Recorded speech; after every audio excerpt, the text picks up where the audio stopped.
I come at this from the angle of having worked with schedule and risk in schedule for a long time, right? And I think this to me is like the real powerful piece of what EHAB really does. People. Yes, that's a feature request, I think, Dave, is what we call that. Yeah. Sorry. Thanks for joining, everyone. I'm Josh Graham. I'm the founder of EHAB. We have been working with Dave, and we probably work with some of you as well. Basically, we have a weather modeling platform that helps integrate that weather data into. Sorry, I'm just going to mute you, Samrat. Basically integrate weather data into different systems, of course, P6 being probably the key one that a lot of you are going to be using very frequently. So today's session is going to be literally like a follow along. So if you've seen in the chat, there is actually a sign up link. I'm going to reshare it. Some of you may already have an EHAB account, so you can just log in. But if you have not got an EHAB account, then you can sign up at that link there. That is the new platform. So the idea being, you probably won't be able to follow along with everything. Some of you might be able to, because some of you I know have access to a bunch of credits. Some of you will have access to less credits. So please follow along as much as you can. And then for those of you who don't have enough credits, I'm happy to give you credits after this session so that you can basically run through that on your own time, or we can have another chat. Sorry, Dave, do you want to introduce yourself again, just because a few more people are joined? Yeah, no, sure, shorter version. Dave Hamill. I'm a product manager working at Oracle. In particular, look after the risk side of a product called Oracle Primavera Cloud, which does a lot of what P6 used to do from a schedule perspective, a lot of what we used to do in our old risk analysis product, as well as areas like dashboards and charts and reports, tasks, portfolio management. So wider in scope than just Primavera P6 and schedule. And because I look after the risk part in particular, certainly an interest in the weather side of things. Yeah, and I think, Dave, obviously we've been working together for a little while, and I don't know if you've recognized this trend. We certainly have, although we're maybe a bit biased because we're talking to people about weather all the time. But clearly weather is getting worse, and that is resulting in more impact on sites, and therefore more people wanting to figure out and understand how they can apply weather, whether in their schedule or in their risk analysis. So I don't know if you have a comment on that, if you've noticed that, or if you think it's still something that's a bit underappreciated. Yeah, I think certainly, because I'm having risk conversations all the time, weather is a part of that. It's not the whole conversation, but certainly with certainly how things have changed over the last few years, weather is getting much more recognition, I would say, in terms of both those people who aren't doing much about it and just seeing their impacts getting delayed, and those who are being more proactive, wanting to make sure they can model it more accurately, for sure. Yeah, but there's still a lot of people who are, using some of the older methodologies, and it's not data driven, and just extending activities and things like that, right? Yeah. Definitely room for improvement. Yeah, definitely room for improvement. And let's get into it. I'm going to share my whole screen, and so hopefully that is going to work. So folks, you should have seen logged into the platform by now. If you're not going to follow on, don't worry. You can follow along later with the video. But if, for example, you are on the EHAB website, you can just go to ehab.co, and in the top right hand side, ehab.co, in the top right hand side, there should be a little sign up button here, sign up for free. So jump on there if you've missed that link. But this is the new dashboard. There's a video here you can watch that will explain a little bit more detail. But we're going to just go ahead to get started. So we're gonna try to at least run through the full process. So create a new site. And I'm going to go ahead and just, I'm going to go Toronto, which is where I am based right now. So I'm just going to go Toronto and chuck that in there. I can drag this around if I wanted to. So if I actually think that it's over in East York that my project is, I can do that and create the site. So for any of you who've maybe used the old platform, there's less steps to creating a project now. And please, if you are following along, you should have at least 50 credits in your system, so you can create a new site. And you'll notice probably when you create a site, it will automatically create a division and a project. You can add that site to different divisions if you want to. And so maybe if you are following along, you'll see this setup process, right? And so, you know, in brief, what EHAB is doing in the background is grabbing data for that specific location. It's about 47 years of data now that we collect, so all the way back to 1979, and that data is hourly. So we'll be processing that hourly data for wind speed, rainfall, temperature. We now have wind speeds at multiple heights. We now have like soil moisture. So there's a lot of data in there in theory that you can use to analyze things. And also what we'll be doing is looking at the climate trends. So we know, you know, historic data isn't necessarily the only thing that we need to think about. We need to also think about, okay, well, things are getting worse. How do we factor that in? So at the moment, we just have one climate model, but we are going to be introducing kind of high, low, medium scenarios. So you can take your own view on what do you think the direction of travel is, or obviously just to understand the risk appetite. So the site creation process can take between like 3 and 5 minutes. It really depends. Like Toronto, because I've loaded it before, should in theory be relatively quick. But if you like load somewhere in the middle of the Amazon rainforest or in the Antarctic, then it will take longer just purely because we haven't got that data set loaded in already. So if you're going through this process, we'll just wait a sec. But the thing to note is if you have just rejoined the platform, just like at the top of my screen here, there's a get 100 free credits. So basically, just if you fill out that form, Dave, this is for you as well. You can get 100 free credits there, which just means you can do a few extra things. And I'll show you. I'll just give you a quick example of what those things are before we kind of dive back into this kind of calendar focused session. So if you're on the homepage and you go to get started, and you can see my Toronto project is now kind of in here. It's loading in. It says it's ready for analysis. I don't know if that's true, but you'll see there's a bunch of reports that you can get. So each like layer is kind of a more advanced set of reports. And today what we're going to be focusing on is one of the most advanced things we can do, which is the schedule integrations. But a couple of the other things that you can get for free, probably even if you've not got an account with us, if you've just signed up today, it is still loading. So let me just go and I'll just grab one of my other sites here so that we can just get an example of that data whilst we wait. So you'll see my Toronto project has created an East York division, which that's the region that I'm in. Yeah, I can go there. But what I'll do is I'll go to my Ottawa project. So I didn't know this. Ottawa is the capital of Canada. Right. I'm going to go into historical weather, and each of the reports so that you get, there's basically kind of like a step-by-step guide. So at the top, configure your report, and because I've added a location already, then that's everything that I need to basically get this data. So this is just simple report that gives me an understanding of what is the average or the min-max temperature for this location. I've got snowfall. We're about to add in all of our other 80 variables. So this report will be a really, really rich, detailed report. And you can download and print it, basically. So this is kind of one of the most basic, simplest, fastest things that you can get. And you can go into detail and kind of look at. So we actually give you daily values. And those daily values are what the most likely weather is going to be for that day based on this location. And this is probably the most useful of the 3 kind of free basic reports that you can get. So this is taking the historic data for your location, and you can then select categories from our list, or you can create a new category.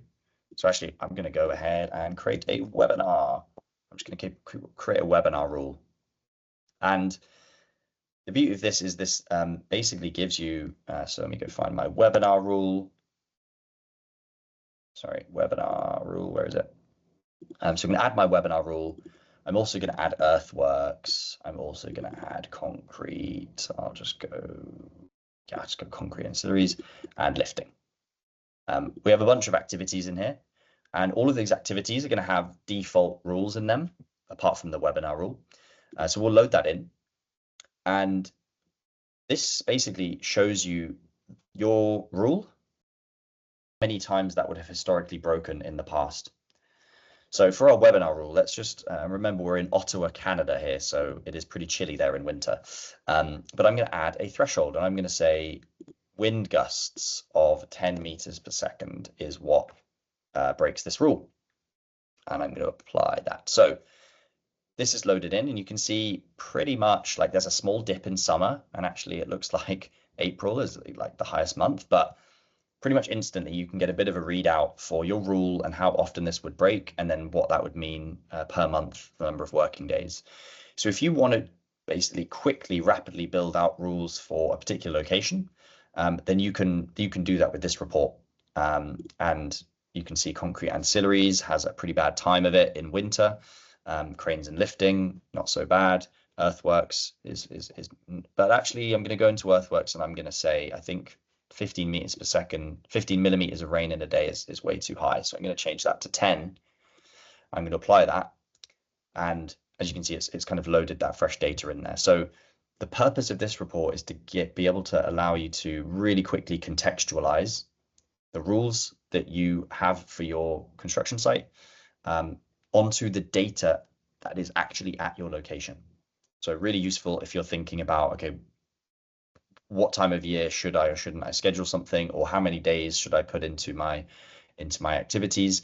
This is perhaps if you are still doing it where you just want to add time to your activities. At least this tool gives you the ability to know perhaps how much you should add into your activities for a given month. But this is kind of the foundation to what we're about to go in to do. So I'll quickly go back and we'll see if my Toronto site has loaded.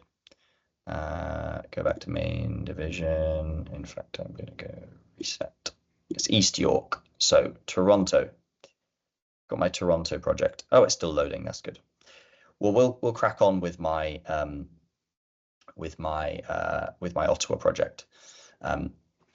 Hopefully everyone is reasonably following along, or though if you've chosen an Antarctica project, then bear in mind you might be waiting a while. So the purpose of today is to check out the schedule integration. We're going to go over to schedule integration. Oh, I need to switch to the other site. Apologies. Let's go back here. Main division. I'll just do Ottawa. And so schedule integration has a similar configure your report to what we were just looking at in the other screens. And the first step on all of these reports is to select a site. So we've done that. We've got our Ottawa project in here, and you can change it here if you want. So if I wanted to go back and select different sites, I could. You can also create new sites from this menu as well. And then actually the second step is to do what we just did, is to review the weather rules. So the idea being is that you might have common activities that you have loaded in already. So actually in the top right hand side here, you can export the risk matrix as a spreadsheet. You could send it around with your colleagues and you could all agree, okay, we don't need 150 categories. There's 30 that are our standard rules, and you agree what those rules are, and then you can just have that spreadsheet at hand and you can import that in here. And if we work with you on a longer term basis, then you just click this button here, load organization default, and that will then just load in your standard rules. But I've changed my rules. I've reviewed them. I think I'm pretty happy with these. And this is actually probably the most important step. And Dave, if you want to mention about any of this, you can jump in here, but because just got Aisha joining us. Because the rules that you set here, guys, this is what determines a lot of the result. Of course, the weather data determines the results as well, but these rules determine how sensitive your schedule activities are in your plan. And so therefore, how many calendar days will be assigned in your calendar. And each of these activity types will become a calendar, an additional calendar. So we'll have a webinar rule calendar, we'll have an earthworks calendar, we'll have a cranes and lifting calendar. That's effectively what will happen when we finish and go through this process and upload into P6. So is everyone? So Josh, sorry, I Dave, was going to maybe add there. So like, I come at this from the angle of having worked with schedule and risk in schedule for a long time, right? And I think this to me is like the real powerful piece of what EHAB really does.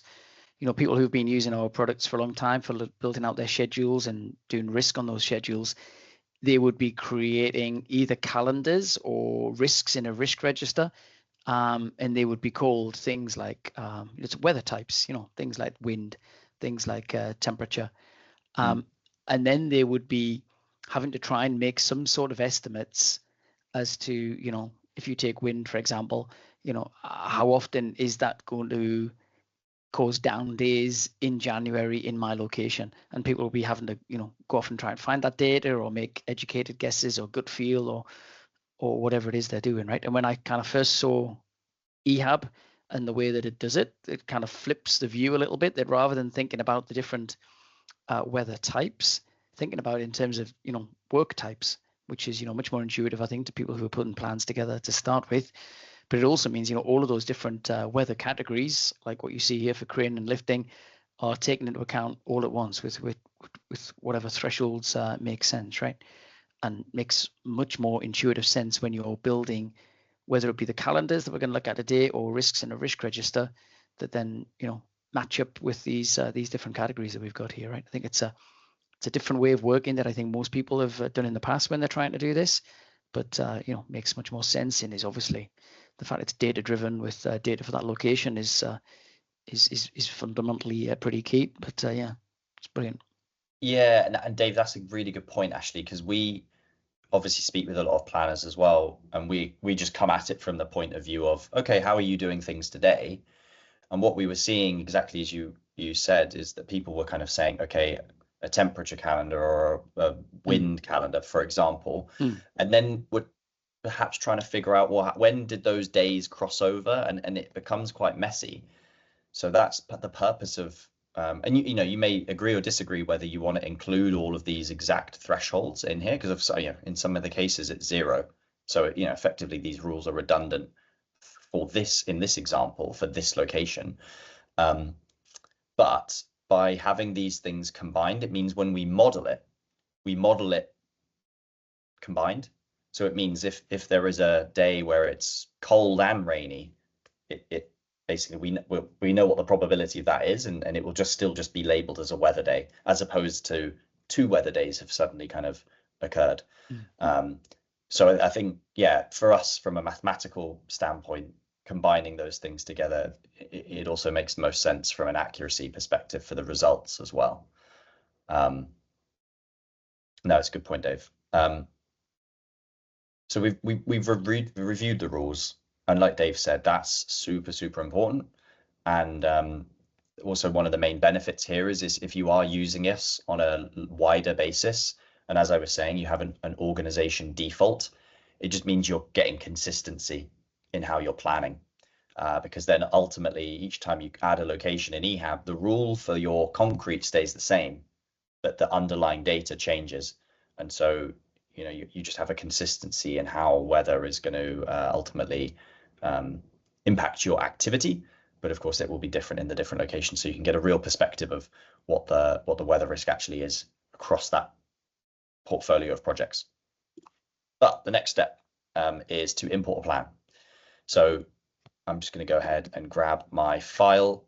I think it's my EHAB sample 2 file. So we recently changed it so that it is XCR that we consume. So please just bear that in mind. Sample plan, there we go.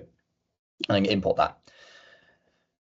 And so when you bring a plan into EHAB, what we expect and hope is that you have not already added weather risk inside the activities, because what we're going to be doing is adding risk on top of that. So really, when we're looking at your activities, we want to make sure that you don't have any risk in there already.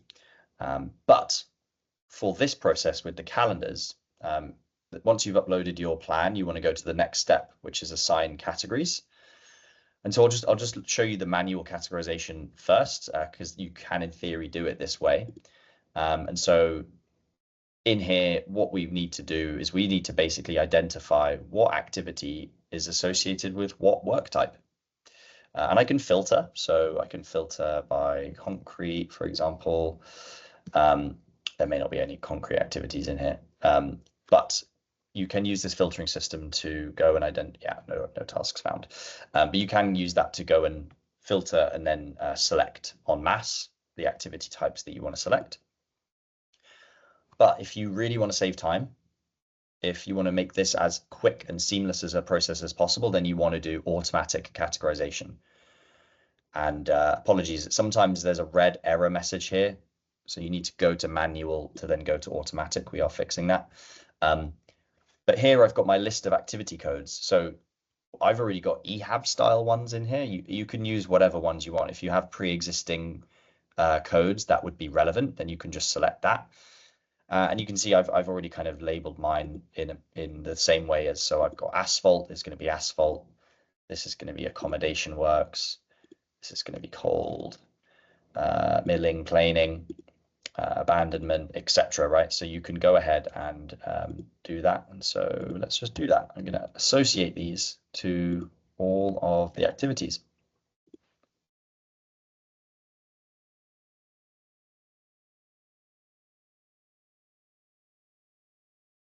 And we'll see if this was a bigger plan, you would see how much time this would save, because it would be more than just 1 or 2 activities. It might be hundreds, it might be thousands in theory that match that particular type. And so now that I've matched all my codes up, I'm going to apply. Yes, I want to apply. And on the right hand side here, you'll notice the matching process basically happen. So great, we've got 10 categories in use. Those are spread across 14 activities. And then you can go and see here. And if I want to, I can see, okay, what are the activities that are listed under there? So I can do a bit of a check. If you have thousands or tens of thousands of activities in your plan, manual categorization becomes pretty unfeasible. Whereas this process here using activity codes will make it incredibly quick. So now that we've assigned the categories, now all we need to do is import into P6. And this is actually a super quick, simple process. This video is about to be updated because it is now based on the old platform. But we've given you now a range of different options because we've been encountering lots of different ways in which you might want to import calendars. So today I'm going to focus on probably the best version in the sense that it does most of the work for you. But I'll explain each of the options and then we can go into P6 and show you. So this version basically will have your calendars already linked to all your tasks in your P6 file. So what we'll literally be exporting is a new file with project calendars associated. You can do global calendars if there's anything that you need to, because then you'd have to copy them over. But with project calendars, they're linked already and you're literally just importing a plan, and I'll show you how to do that. This is one where it would be the same. You would import an XCR file. The calendars would be in that file, but they wouldn't automatically be associated. So again, it may be if you're deciding exactly which ones that you do or don't want to apply, but then you have to do filtering in P6. Or you can export just a completely empty project, which just has the calendars. So that's useful if you actually haven't uploaded a plan. And so this is a feature that's relatively new, and it means that you just, you can just get the calendars from the system if you wish. And again, you can export them as project or global. I'll show you this version now. So let me export that file. Well, I've actually already got a copy of it on my computer, but I'll save it again. And what we've done here is we'll look at whatever calendars that your activities already have. And we will copy the existing exception days into these new calendars. And then whatever category was assigned, so cladding, for example, we will then put the exception days for cladding for every single week of the year to the end of the project into your calendar. And so for example, if a Saturday is blocked out as an exception day already and a weather day would occur on that day, well, then we don't, it's just, it remains the same exception day. But if there are days in the week when it is likely actually for that to occur, then I'll just chuck it in P6 calendars. then we will put those in there as well. So now what I'm going to do is I'm going to flick over to, and it's hopefully going to work. Can you still see my screen? Hopefully you can see P6 now. Yeah. Great. So I'm going to show you really how simple it is to do this. So what I need to do is go File, Import, XER, Next, Project, Next. I've already uploaded it, but I'll just, so actually I don't have the calendars I just downloaded, but I'm going to go for the project calendars that I had previously shared onto this machine. So I'm going to go Next. You just have to make sure that you tell it which you're importing to. And then on this screen, the only thing you need to do is go to Modify. Let me just expand this a little bit. And then we go down to Project Calendars. And instead of Keep Existing, I want to edit that to Update Existing. Go OK. Next. Finish. And so now that's basically the import. That's literally as simple as the integration is. Of course, you have to have had your plan in P6 already, but you probably already had that. And what we can do is we've got general. Let me just open the project here, and we can go and check. We can go and have a little look to see if these activities have any calendars. Oh, so right, we're already on imported fill, and you can see on the activity calendar. So we had the original calendar, which was corporate standard full time, but now it's the EHAB weather cast in place concrete piles version. Whereas maybe this one doesn't. Oh no, this one has cables, but carry drains has cladding, but this one excavation still just has the standard calendar. So all we've done is we've edited and added for the ones that had been matched in EHAB. We've given them weather calendars, and then anything where it hadn't been matched remain on the same calendar. And if I just go into, so let's go into this and go to project, sorry, enterprise calendars. And then we just look, we'll open up and we'll see this. So let's just modify so we can take a look here. So June looks pretty clear. But if we head back, so April's got a weather day, March has a lot more weather days, February is an absolute write-off, so is January, December's looking slightly better, November's good again. So this is my cladding calendar, so it's going to be associated to anything where we matched it as cladding. And as simple as that, what we've done is we've said, what are the most likely days in a given week to be weather days based on the rules, based on the data. We've then added those exception days into your calendar so that you now have appropriate weather days in P6. So that is literally how it works, guys. I think 5 minutes to create a site, however long it takes you to review the rules. Obviously, matching will depend on how many activities you have, and then importing into P6 is pretty simple.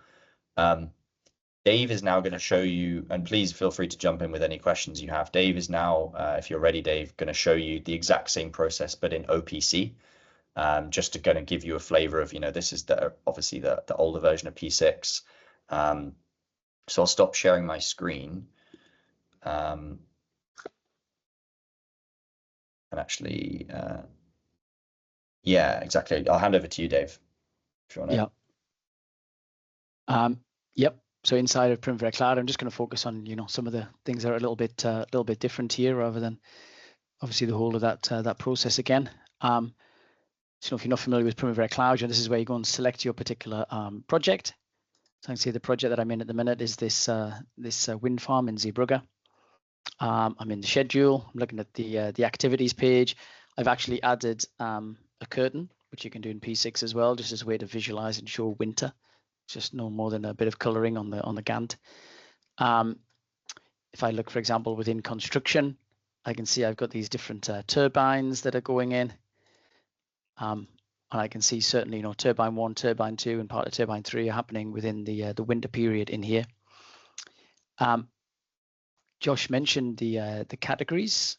Here is my categories in Primavera Cloud. So this is just a column where I've kind of already been through, and the type of assignment. Maybe you've already got this. I'm selecting the different categories. This might be an existing code that you've already got. I've actually got a code in here that matches the EHAB category, so you can have these in advance already, which means that when you're in EHAB doing this matching category, you select the code that I've got, the EHAB weather, the process that Josh took you through earlier. So this is all that is using. And I've added the calendar on here, for example, as well. So this is the moment. It's got my default calendar. One of the things that's different in Primavera Cloud that you can do as well is the use of scenarios. So it's as simple as coming up here and clicking on Add a Scenario. I want to make a new scenario. It's my my weather scenario, for example, based off my current schedule, or better for the process that we're doing here. I've just gone to the projects page, similar to your EPS in P6. Here's a list of a number of different projects. When I'm doing an import from P6, I can grab the XCR file that we got out of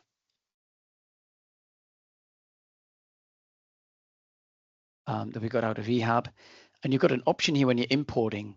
The default here is to import it as a project, but you can also say I want to import it either as a scenario or as a baseline. So I want to import it as a scenario.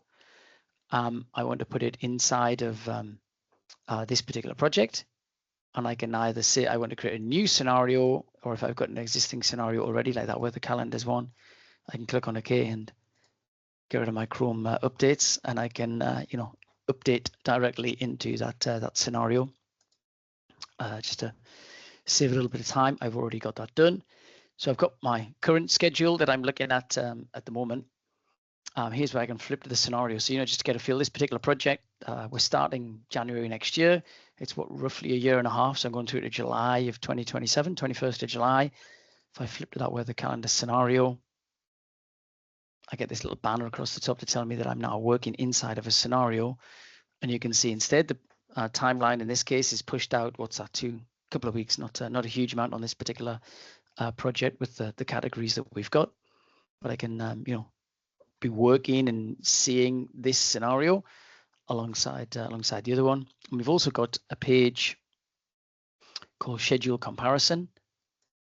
So rather than just look at the activities, I can say I kind of take a look at my weather calendars and I want to compare it directly to my current schedule. So you can pick any baseline or scenario in here, compare with another one. You can also just compare to, what did the project look like this time last week?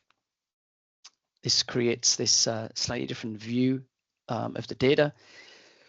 So where I've got start as a column now, I've got the start in the current schedule and in my new scenario, and if there's any difference, so I can kind of scan down these variance columns, or I can see visually on the side. So certainly for the start of the project, I can see the bars are all, I've got most of them collapsed here, mostly matching one another. There's no difference on my engineering because there's no weather having an impact.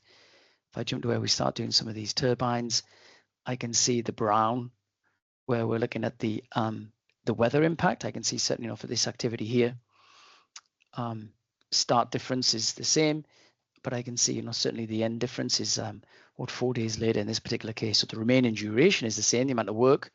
It's because of the calendars, and I've got the calendar on here as a column, right? I can see the difference. I've got the default calendar versus the scenario's got that weather calendar on. There's tools in here that help you quickly see, what are the differences because of. But why have I got a difference from one project or one scenario to the other? It's it's because of those calendars that are added in this particular case. And again, similar to before, we can look at the calendar. We can have a yearly view of the calendar in here as well, just as you see at a glance. For example, similar to what Josh was doing by month, you can certainly see for this roofing, for example, April through to June, I'm not putting any exception days in here at all. I can see certainly Jan and Feb and December are quite heavy. A couple of others dotted around as well, right? So process otherwise is very similar. You got this scenario capability that allows you to not have to create another project, and just the ability to kind of see them side by side a bit more. I think that, Dave, that's, obviously feel free to jump in with questions, folks, but that's something that I definitely know is an important one is like not necessarily overwriting a project, because of course you might, if you're doing a joint venture, there might be multiple things happening and people might not know what changes are being made. So I think that scenario feature, yeah, makes complete sense. I think it'll also get in a bigger question about what you do, having calculated the size of the potential slip in the contingency, right? And how you manage that contingency, because some people don't want to add time to individual activities. You know, you're just using this to size the contingency, then maybe capture that elsewhere and manage it elsewhere. Question, I think. Did I see a hand pop up? Yeah, jump in. I think you can unmute yourself. And thanks, Josh, and thanks, Dave, for this very helpful presentation. Question for Josh. If we have done a tender program and I export the XCR import and do the scenario on EHAB and import back again, come the contract award stage, the client changes the start date of the contract. Everything shifts out, let's say, by a couple of months. So am I supposed to run the scenario and do it same again, or is there something inbuilt on my program already that this weather window will be taken into account? yeah, so I think the calendars, what we usually do is whatever the end date of the project is, we then add, I think it's like 8 or 12 months of additional calendar at the end. So unless the movement of the start date has been, you know, super significant, I think the calendars will remain linked to the activities. And then correct me if I'm wrong, Dave, you would just then reschedule based on the calendars with that new version of the plan. Yeah, exactly. I think there's very little to do other than if you go beyond where you've got calendar data out to, weather data out to in your calendars. You know, you would shift the date to date or put it in a constraint or whatever, reschedule would be in that case, I think pretty much all you would need to do, right? Yeah. Thank you. Thank you. Just to add to that, oh, sorry, Dave, yeah. No, go on.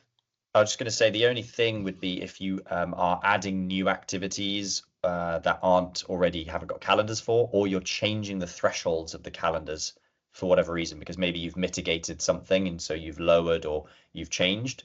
So then you would just need to go through that process on EHAB and upload those new ones. So I know what some users do is they'll have a pre-mitigated and post-mitigated set of calendars.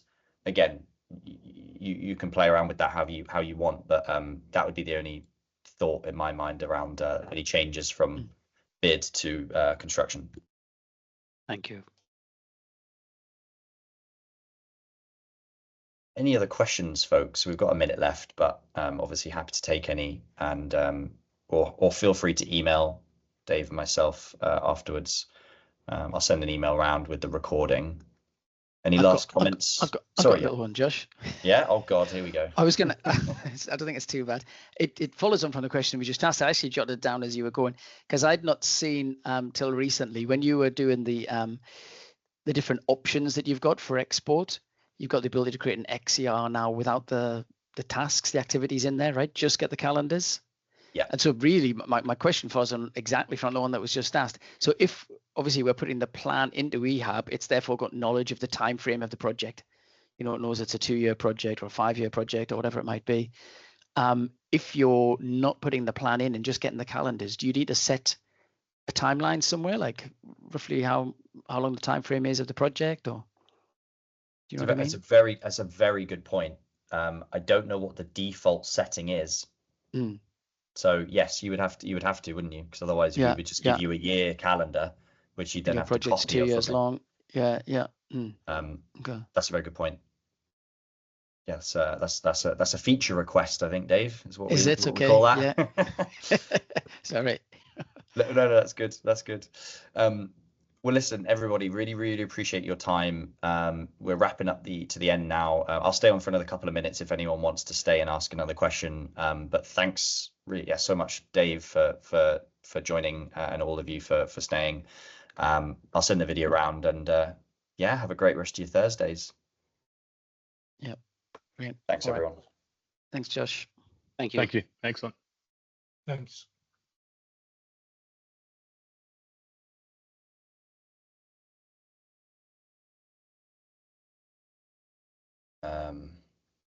Feel free if anyone has any questions.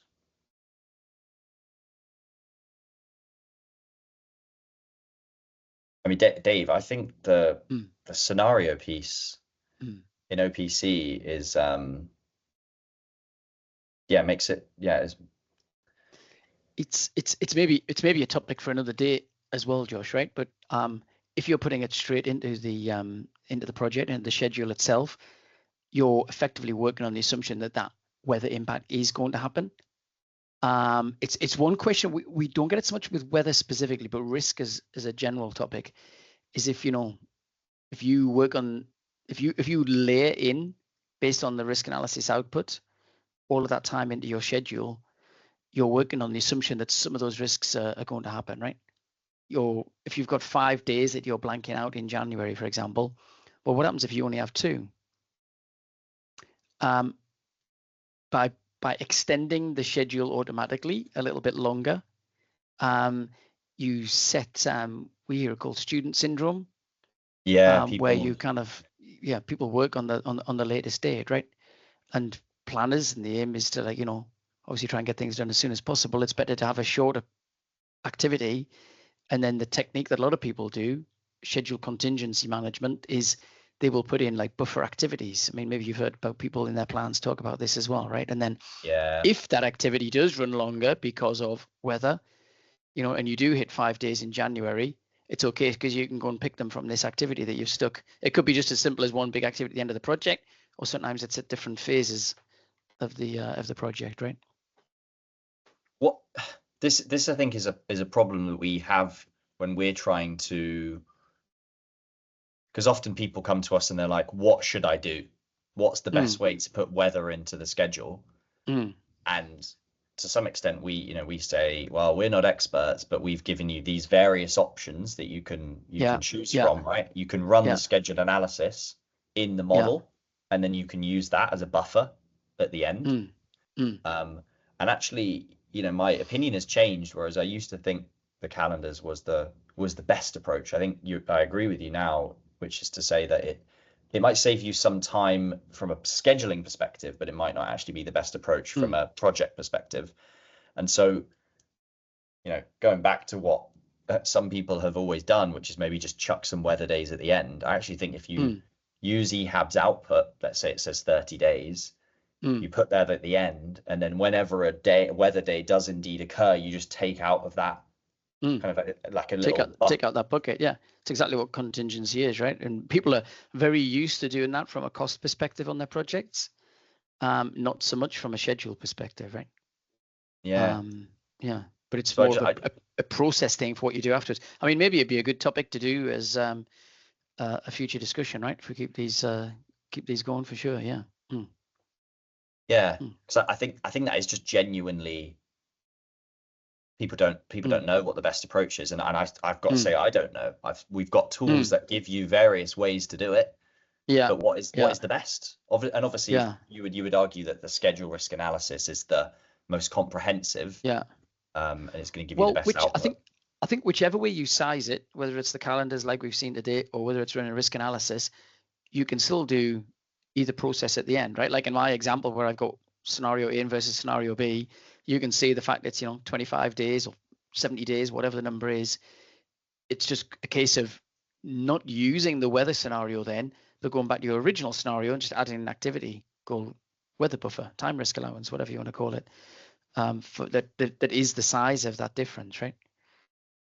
Certainly one of the things I think that we could do in Primavera Cloud that we've got as a feature request, sorry Josh about my question, is to be able to, once you've got the size of your contingency, maybe go and automatically create an activity for it, or like start you on that process, right? Because people might want to put it in a different place or whatever and stuff, but at least get them onto that next part of the process, right? I think a lot of it is education. I mean, the process I just described to you is, it's in PMI, it's in APM, it's in AACAI as recommended practices of what you should be doing. I'm not sure there's that many people are really doing it, right? Interesting. It's a maturity thing again, right? Yeah. Well, yeah. I mean, we could probably actually have I'm just thinking about next time if we do have 3 or 4 slides at the beginning, which is your maturity guide, and we just introduce it and say, hey guys, today what we're going to go through is, we'll do 5 today, or we're doing 3 today, or do you know what I mean? Just to give people a bit of a sense. Yeah, I guess we could have added up at the start of today as well, couldn't we? And just said today we're going to do option 3. There's these others, exactly. And then it maybe makes them realize, oh, it's maybe worth coming to the next one as well, right? It's not just a repeat. And yeah. I was just thinking, Josh, after everyone was leaving, or when there was like 1 or 2 still left, maybe you could have just asked as well for, you saying, has anyone got any questions? But what else would you like to see? What else would you like to learn? Either for people to ask now or pop through on email. Maybe other people will be thinking, yeah, it would be nice to also see X. Yeah, for sure. No, well, I think, I mean, if you're keen, and it doesn't have to be a forever thing, but let's say we plan the next 3 or 4 kind of thing, or I don't know, 3, whatever we fancy is. And then we try to, I think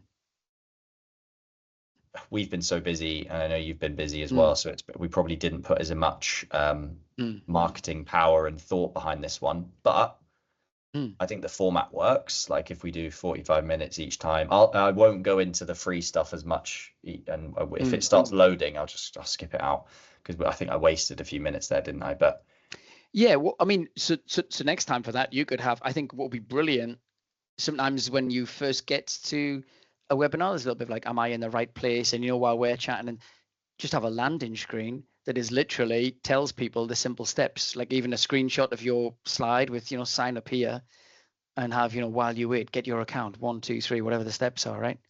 Yeah. You could have something like that is just on the screen as we're starting up, as people are first joining. Yeah. Definitely.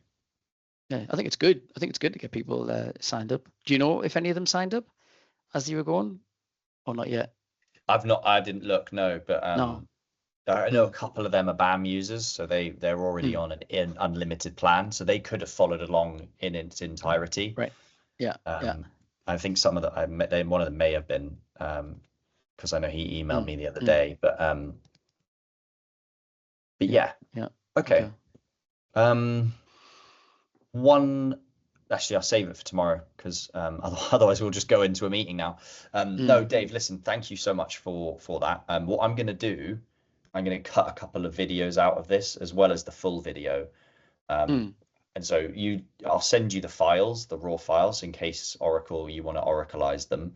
Obviously, otherwise I'll promote them and do it. As per, if you're happy with that. Just because I think that literally that like maybe 2-minute conversation we just had at the end about what's the best approach, that's quite a nice little teaser for the next one. Do you know what I mean? So I'll just absolutely, cut it into a short kind of thing. Yep. All right. Sounds good. Yeah. Well, have a chat tomorrow. Great rest of your day. Yeah. See you later. Cheers, Josh. See you. Bye. Bye.